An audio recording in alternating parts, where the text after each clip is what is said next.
ఇతరుల శ్రమను దోచుకుని మోసం చేసినా, పని చేయకుండా సోమరితనంగా ఉంటూ సులభ మార్గాల్లో డబ్బు సంపాదించాలని చూసినా, కార్యాలయాల్లో తమ కర్తవ్యాలను సరిగా నిర్వర్తించకపోయినా కేతుగ్రహ శాపంతో అంగవైకల్యం గల పిల్లలు పుడతారు.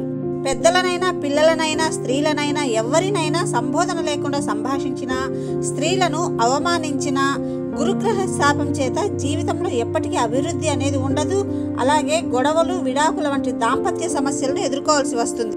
అనవసరమైన పొగరును, అహంకారాన్ని, కోపాన్ని ప్రదర్శించేవారు రవిగ్రహం యొక్క అనుగ్రహం లేని వారై ఉపాధి లేకుండా దుర్భర జీవితాన్ని గడపవలసి వస్తుంది. నీటిని వృధా చేసినా, నీటి వనరులను కలుషితం చేసినా, సహనం పాటించకుండా, నిజానిజాలు తెలుసుకోకుండా ఇతరులను నిందించినా చంద్రగ్రహ శాపం చేత చర్మరోగాల బారిన పడి శరీరం వర్చస్సు కోల్పోయి ముఖం కళావిహీనంగా మారుతుంది.